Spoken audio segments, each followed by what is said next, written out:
Reactive Training Systems. So during the entire week, we also talked a bit about it. It became really clear that, of course, you have game plans. You're working towards the competition during your prep, but there's always situations that can occur that like you have to emerge from. So we talked about the aspects of emerging strategies that don't necessarily involve planning and programming, but rather just reacting to different kind of situations. So what I really like about game day coaching is that you become a chameleon to the lifter.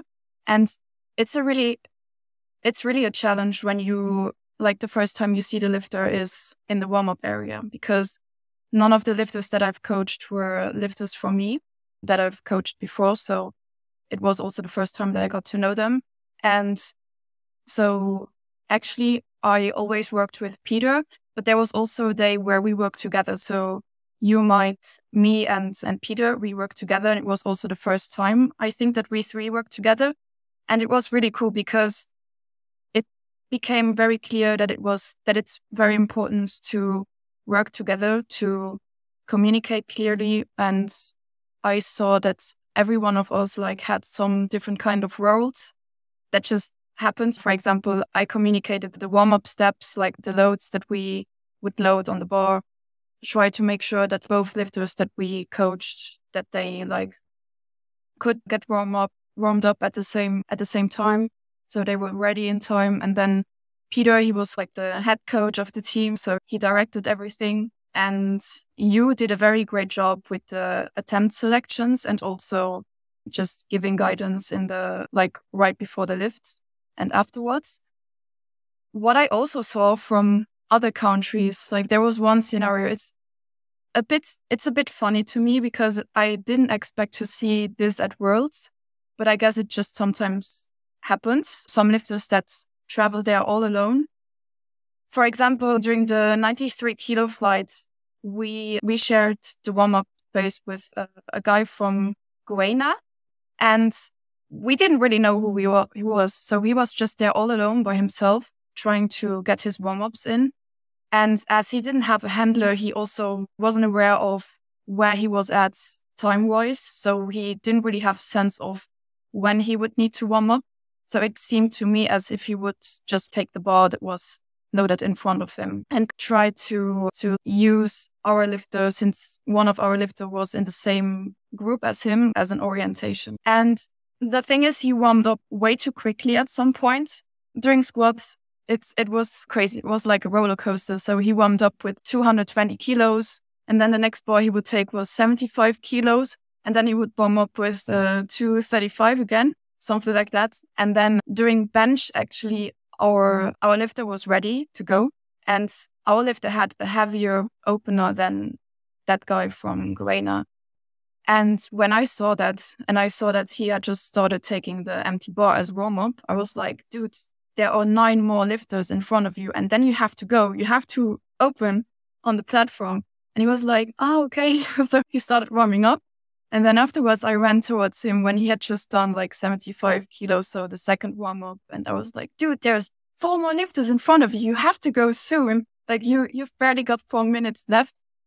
And then I remember he took 125 for a double, touch and go. And then he was like, okay, let's go. So he just walked on the platform and did 160 or 165 as an opener. I have no idea how he managed to do that, but it was just crazy. And then also his energy was something I've never experienced before. Before every warm-up, he was so focused, so determined, but he was always ain't nothing but a warm-up. Then he just took the bars. That was really cool to see. But it also became very clear to me that having a handler is very important. Although I didn't perceive the warm-up area as hectic or chaotic, because there was 8 racks. So it was a lot and enough for all of the lifters. Although we had in the 93, there were 3 B flights. So you would actually expect it to be hectic, but it wasn't. Although it wasn't chaotic, you still need someone to take care of everything, because if you really want to focus on yourself, you don't want to focus on when you have to go, when your next warm-up is going to be. So having a solid handler that Like knows what to do. negotiating. Yeah, exactly. And also that works in a team very well is so super important. Yeah, so that was a really cool experience, actually. It was funny to see. But that guy did really well, so yeah, I cannot speak. Yeah, he ended up taking a shot at the world record, like legitimate shot at the world record squat and deadlifts, I believe. And Yeah, he and might again, he have, also he tried to increase the world records by 1 kilo. So this is also something where you could negotiate, okay, maybe 0.5 would be a smarter choice, especially because it was really this top end. Yeah, for sure. And also, I think the whole timing of the warm-ups, it matters, especially when you're competing at such a high level. So you want to make sure that everything that can be is dialed in as much as possible. You need to have trust on your handler. That's super important. But it also, as Adam says, depends on the context. Like, it's a different thing if you're in the B flight and just going for good meets, and it doesn't really matter what kind of placing you will achieve. However, I think in any kind of context, it's really important to communicate this in advance to make sure that the athlete knows what the goals are going to be. And also, you also have to see like what personality the lifter has, because some lifters are like very, let's say, like they're very anxious or very like controlling. So they will start arguing with you if they don't know what the plan is going to be. And you only have 1 minute to hand in your attempts. And I'm talking out of experience because at my first competition, which was also an international competition, I was really having a long discussion with my handler because I was so anxious. I didn't know what to load for the second attempt. And it was a long discussion back and forth that in the end, he actually forgot to hand in my attempts right in time. So that was really a huge mistake that shouldn't occur at international level. So to avoid this, you definitely should communicate in advance to know what's going to happen. And also, if it's going to be about a placing where, I don't know, it's going to be about top 3 or even a world record. So there, the athlete doesn't necessarily know what they should load. So in that case, it's really up to the handler to say, okay, listen, it's going to be about records or about a placing. So this is what we need to load. And if we don't load this and we load less, then there's no point in going out because it's about a bigger goal than actually just collecting a few kilos. So context always matters. And as Adam also said, trust is really important. But then again, sometimes you also have teams where you're not getting handled by your own coach. So that can be stressful for the lifter because the team is responsible for the goals, for the results, that the athlete is going to achieve. So yeah, in any context, like trust is really important, and just making sure that you're talking a few things before the competition instead of like in those like small 1 minute slots where you have to make important decisions very quickly. Yeah, I didn't see every session, every team, but it seems to me that there's a little bit of a change that's happened at Worlds over the last, say, since before the pandemic and now.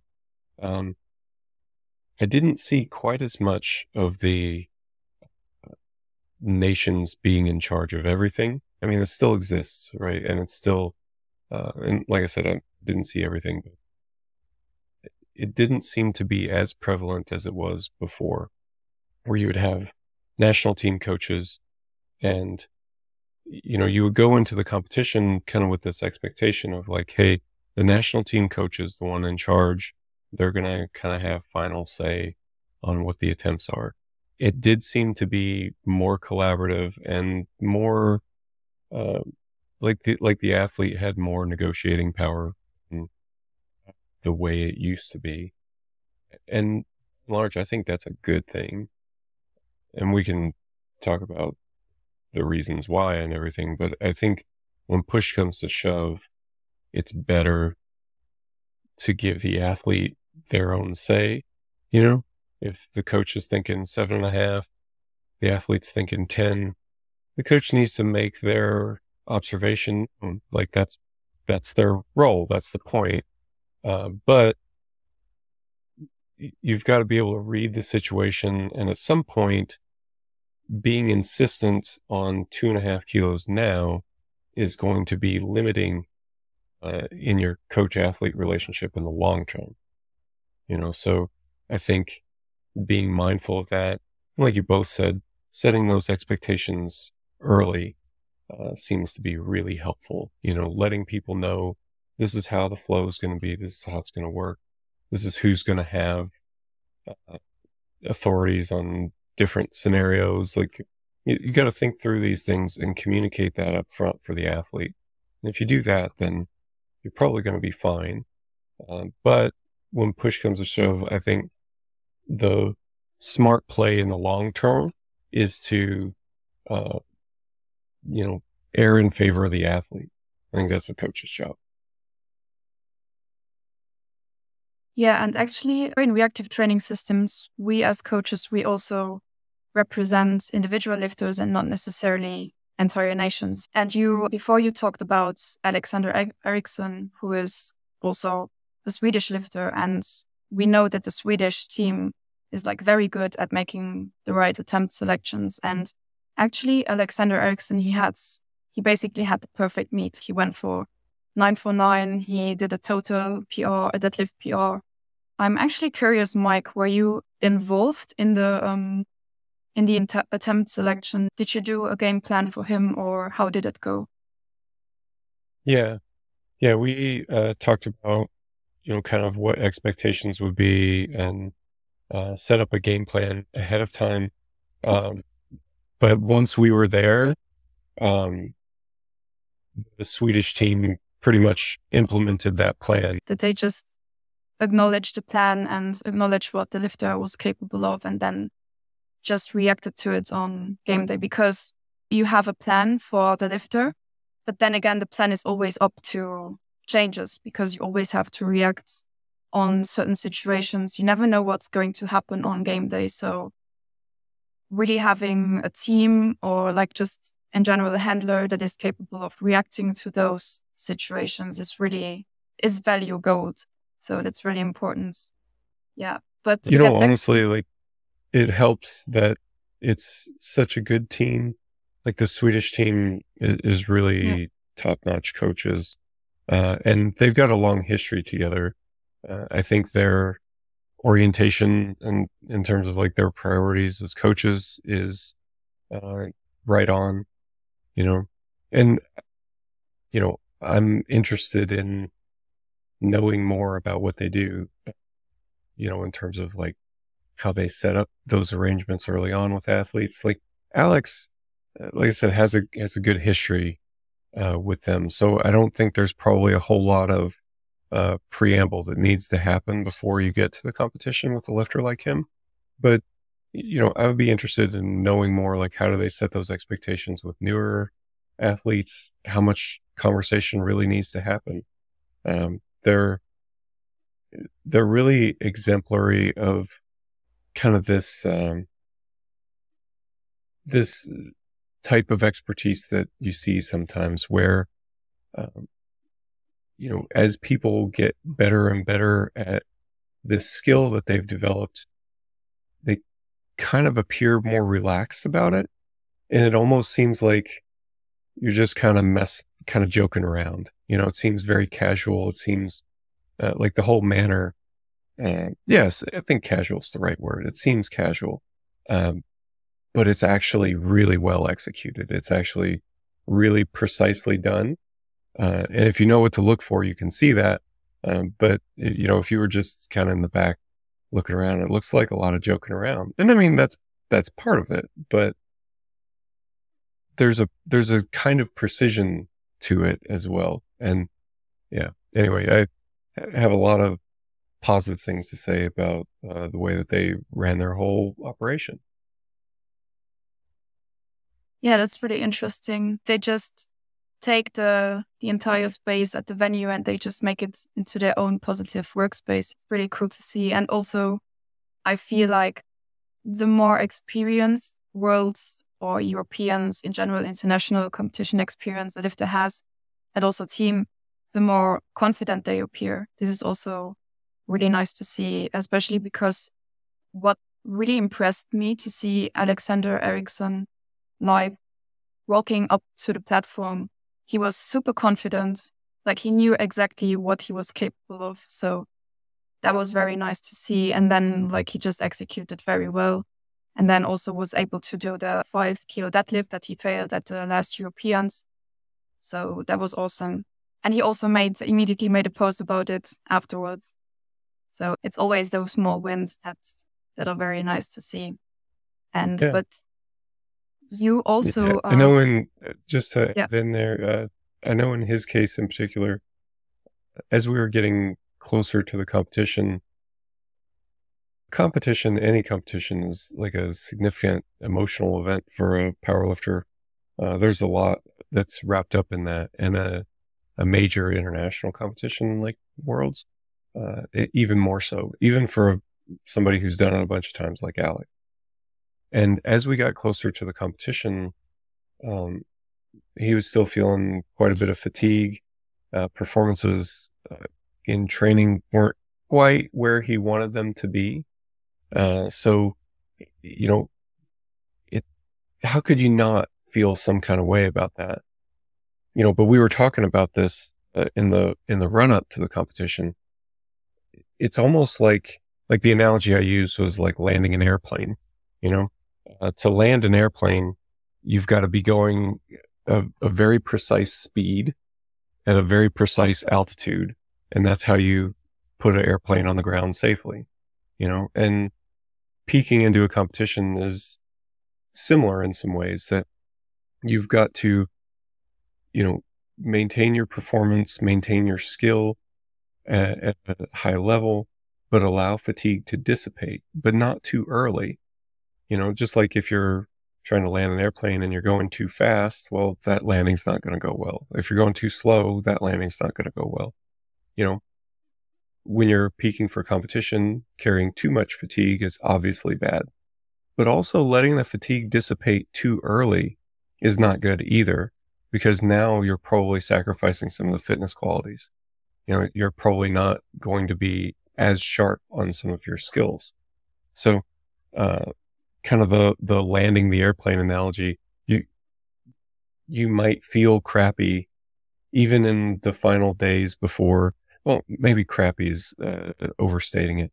You might feel not perfect, not your best, even in the final days before competing. But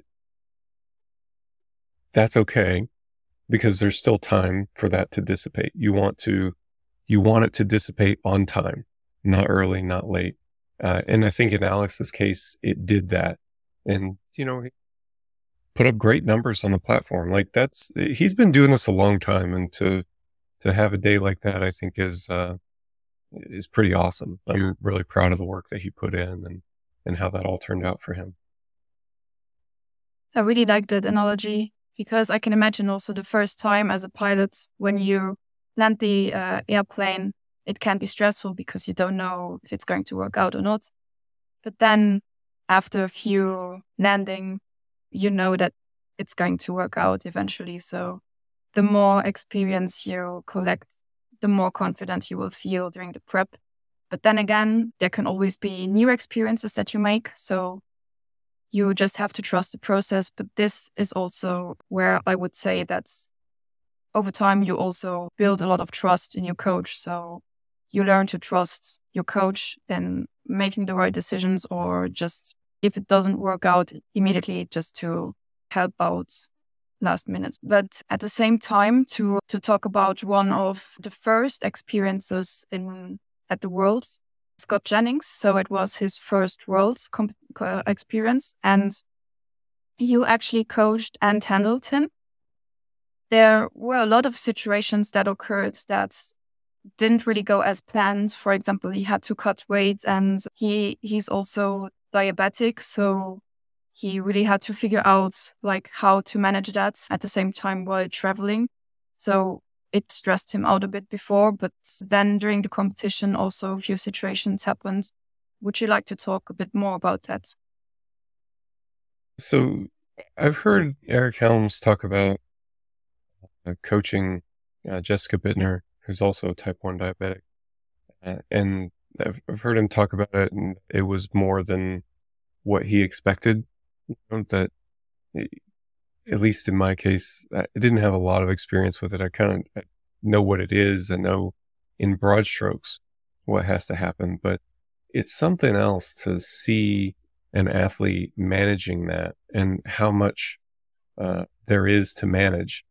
So I didn't really appreciate how much it is to manage, right? That there's actually so much. It's much less precise. It's much more dependent on variables that are outside of the athlete's control. I'm talking specifically about, him managing his blood sugar. And that it can have profound effects on his performance. Like, obviously, if it's too high or too low, then it can have acute effects, in terms of like maybe being lightheaded or things like that. And that's obviously bad. But like, we've had issues with Scott before in terms of cramping, that he would get severe cramps at competitions.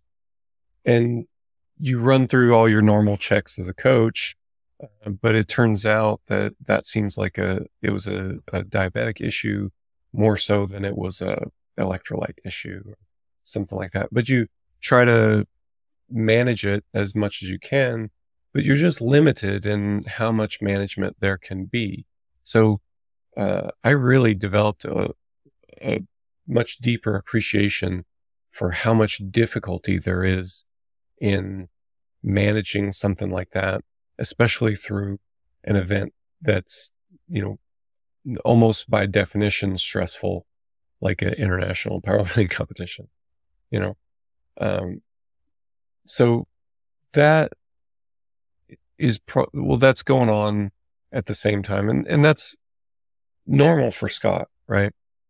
I'm just handling him in comp for the first time and starting to see and truly appreciate how much he has to deal with just on a normal comp to comp basis, It's one thing to kind of know these things in your head, but it's different to see it in reality.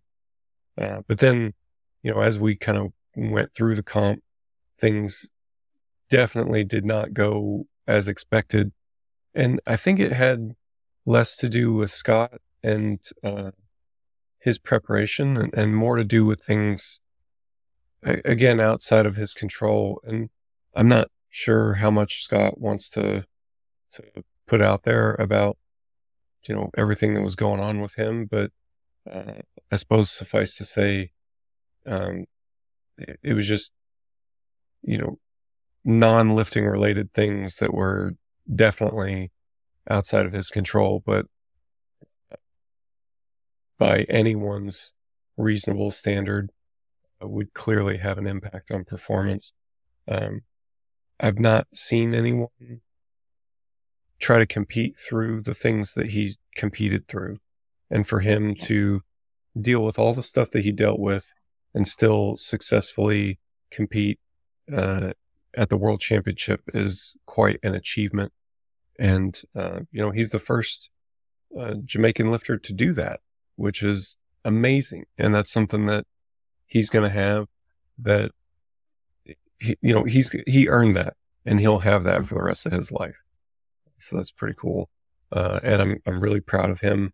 And he's actually going to be at the North American Championship. I'll get to compete with him at that one. So I'll handle him, and a couple days later I'll compete myself. So I'm looking forward to that one too. That'll be in August. That's really cool that you're going to compete with your own lifter and also be able to handle him again. Because after all, like, when you handle an athlete a few times, after a while it just gets easier because you know the athlete much better. That's really nice. But Mike, actually, I'm going to ask you a question now that you've probably been asked at least 100 times in Malta. When are you actually going to compete at Worlds next? As soon as I can qualify, would be the most honest answer. The qualification process in the US is still, as far as I know, a bit up in the air. It certainly helps to win your weight class at the national championship. So doing that would be a priority. Last year, there were some additional requirements in order to automatically be qualified for the national team. But this year, I haven't quite heard all the details on that. So, I mean, in terms of what I do now, it doesn't affect me too much. It's just like train and get as strong as possible. And then when we get closer to the competition, those details will be more clear. Maybe a strategy starts to emerge. But if I could get back to the World Championship in 2024, I definitely will. If I can't, then I'll be there to coach. So I'm fortunate to have that option, you know. It's always nice when you say that the strategy will emerge. There's also something that Scott mentioned a lot, which I really like. But yeah, I guess we will see each other again next year, hopefully, on the platform or as coaches. I'm really grateful for the experience, actually, because it was so nice to get to know the team and just to meet so many lifters and connect with people that share the same passion. And all that's at such a random island where you wouldn't expect powerlifters to walk around. It was really an unreal experience. It was so cool. Yeah, definitely. It was one of the best like Worlds experiences I can think of in recent memory. You know, I echo everything you said, Gabby. It was really enjoyable. I had a good time. As obviously a great location, but truth be told, they could have the World Championship in Antarctica, and I'm going to have a pretty similar experience. I'll spend a lot of time in the venue, eat food that's nearby, and watch a lot of powerlifting. And I'm happy about that. I'm totally content to do that for now. That's just fine with me. Let's not have it in Antarctica. Malta is definitely a better location, but I'm just saying, if it's got to be someplace, then I'll be there. Yeah, especially I can imagine in the Antarctica, they don't have as many burgers as they did in Malta. There were a lot of burger places and American-style restaurants around, so you definitely felt like home. A lack of burgers would definitely negatively impact my experience, I think. I also wanted to talk about athletes and their different mentalities, because at Worlds it became also very clear that like some lifters, they are very like focused on their competition. So other athletes in their flights, especially when they're competing like in the top, let's say top 5. So where it's about the placing, and others are very self-focused. And I would like to talk about differences of that, because in the end, like there's no right or wrong here. It just depends on the athletes, because sometimes when you are very focused on what your competition does, it can be quite short-lived and can also get toxic at some times. But there was one story that I've been told where an athlete like pinned a picture of their competition on the wall or on their fridge, and it's a bit funny to me, because I would imagine that kind of situation where the athlete wakes up in the morning, goes down into the kitchen, opens the fridge, sees the picture of the competition, wants to grab a glass of milk and says, you know what, today I'll just drink 2 or today I'll just drink full fat milk. No, but in all honesty, like all jokes aside, what do you think about that? Like the differences between that? It's tough because I've been in that situation before. Like I have those pictures where, you know, I came second to so-and-so. So I got a picture with them, you know, intentionally because, you know, this is the thing I'm going to be thinking about for the next year. You know, it didn't work very well for me. I don't know, things like that tend to lose their emotion after a fairly short period of time. And now I haven't really thought like that in a long time. Let me just add a little bit more context for like where I'm at competitively as an athlete right now. I had that 6-year competitive break and then started back in, 2022. So about a year ago. And nationals last year, a few months ago in February, was a competitive class for me, but I was also coming in injured. So I wasn't thinking about it so much in terms of like competing or trying to place. I was just trying to get through the competition, and ended up doing well. But now I'm going to North Americans in another month, and it also will be a competitive class. And I'm starting to kind of feel similar feelings about it. It's like, oh, this is what it's like to compete. And this is where some of that motivation kind of loops in. Like there is actual still motivation from the competition aspect of it.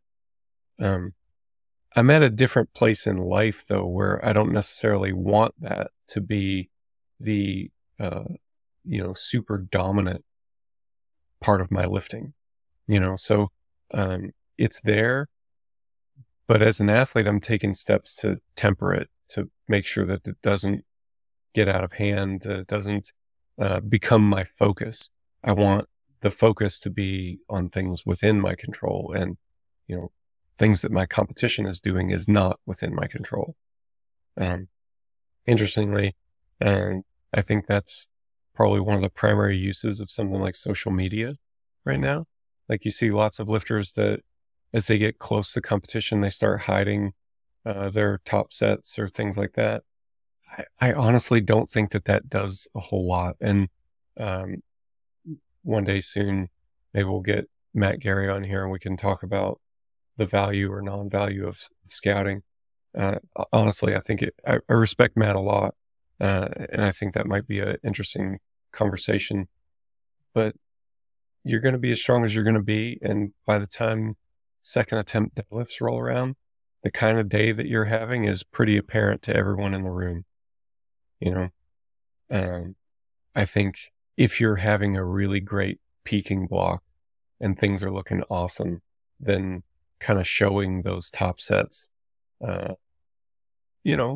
people are competitive. And if your competition is watching, then I've been on kind of the other end of that where, I've made some not smart training decisions, because I thought I had to push harder to catch up with so-and-so or something like that.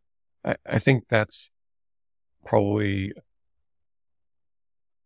if you're thinking about it from a strictly competitive stance, I think you're more likely to gain a competitive advantage by sharing very successful lifts than you are from hiding very successful lifts. Now, if the lifts aren't so good, then maybe that changes things. But with that part aside, and kind of coming back to your original question a little, it definitely changes. I tend to try to encourage athletes to have a focus on things that are within their control, to focus on their own performances primarily. But I do totally understand where it comes from to focus on things that are, the competitive sports side of things. And that's an advantage that high-level athletes, at least, they have that option. And I do see how that would be really motivating. And that's obviously important. So there's definitely room for individual differences, like there are with lots of things involved in sport, right? Adam, what is your approach on that as an athlete going into the Worlds? Like considering posting like lifts, top sets, stuff like that. I think my approach to Worlds is probably a lot different to like my approach for nationals in Australia. Like I know that I'm not super competitive. I know where I stand on a world level at the moment. So I'm not afraid to show everything in my training. But even like nationals as well, like personally, I'm not afraid to show anything as well. Like, I'll just do as normal. It doesn't really affect me. I don't really like in the past, I would probably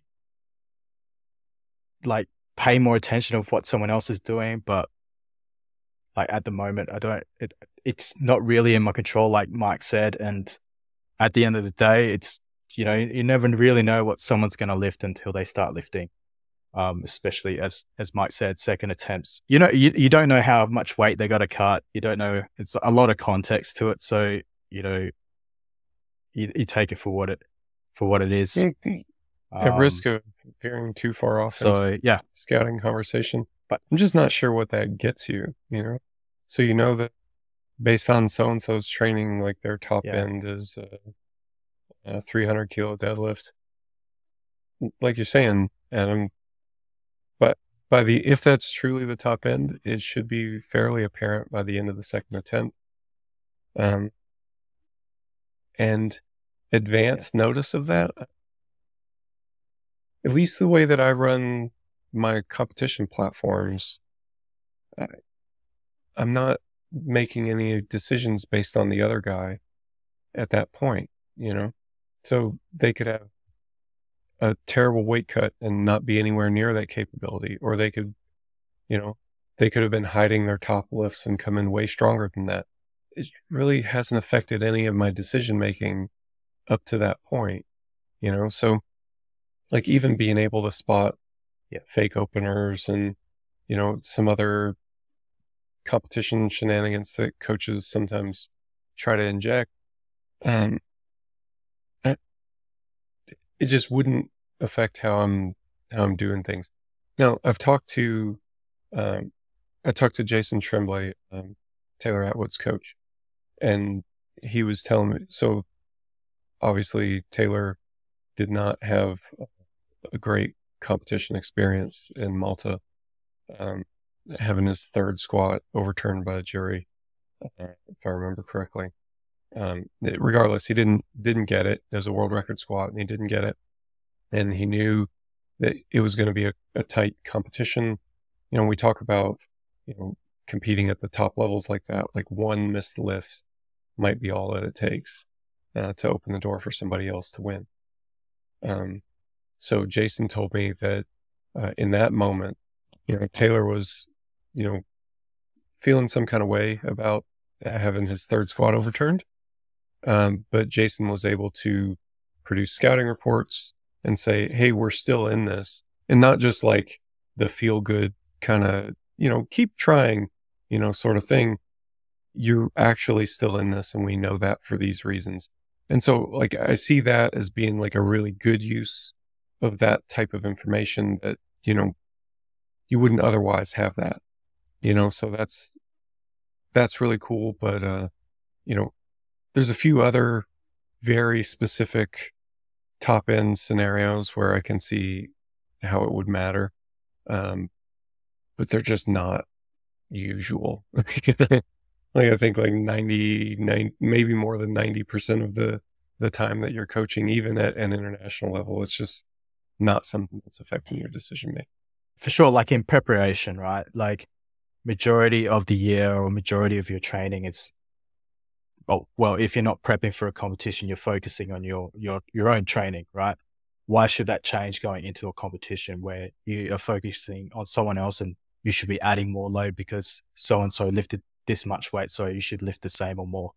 No, you should just be keeping it consistent and progressing like you normally progress, reading how your fatigue levels are and how you should, gauge your lifts for the day. Also, on the other side, as I said, there's no right or wrong. So different coaches and athletes have different approaches. So if you do a lot of scouting, it gives you like a way to feel in control, especially when you're dealing with athletes that are very competition focused, I would say. So you're, as you mentioned with Jason and Taylor Atwood, like you can use that as a valuable tool to give your lifter confidence when it's not going well for them during the competition.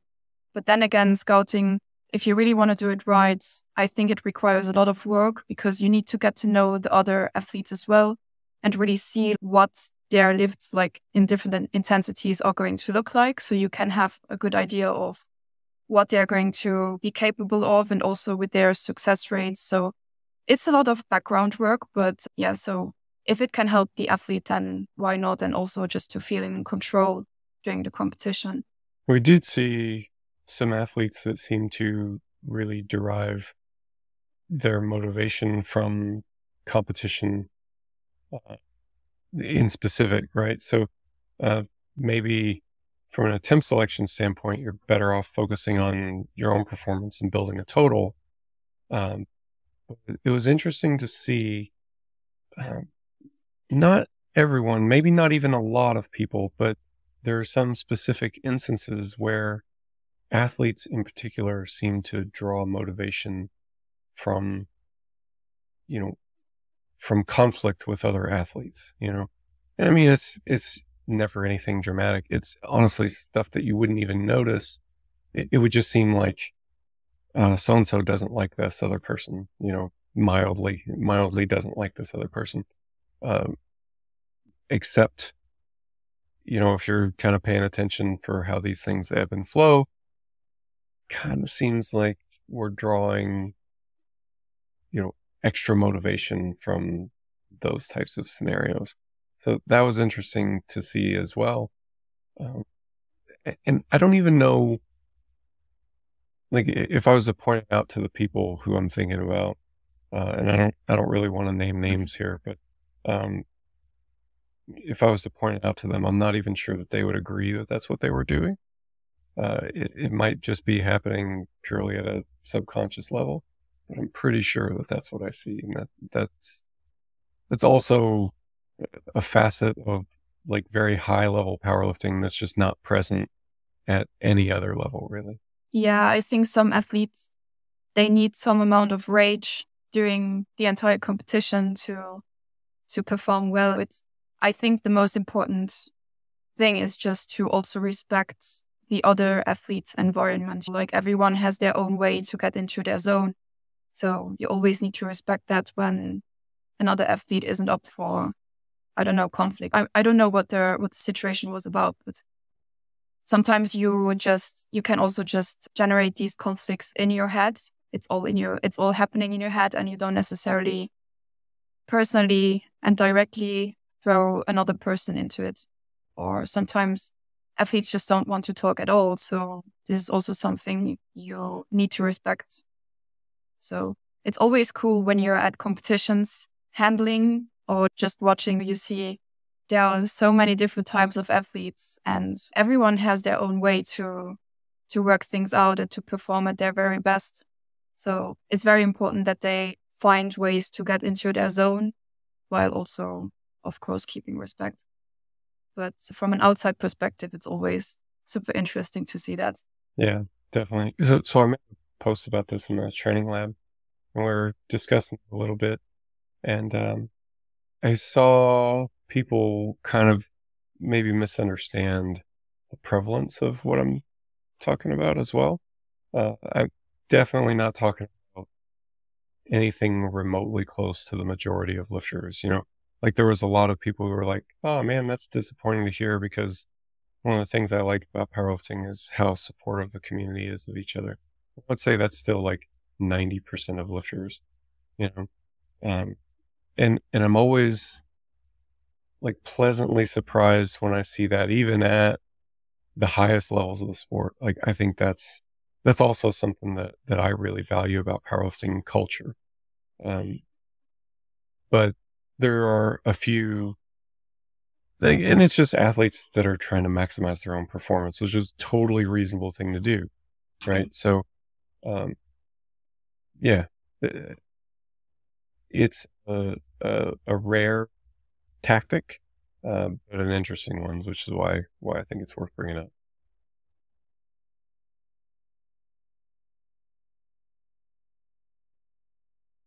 Cool.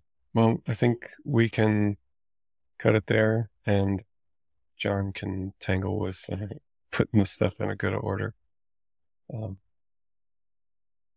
Cool. I'm sure there's more to discuss. Gaby, we should, continue doing stuff like this. I think you've got a good list of questions, so I think maybe we'll just set up another one and do it again. Yeah, for sure. Yeah. Yeah, it was great.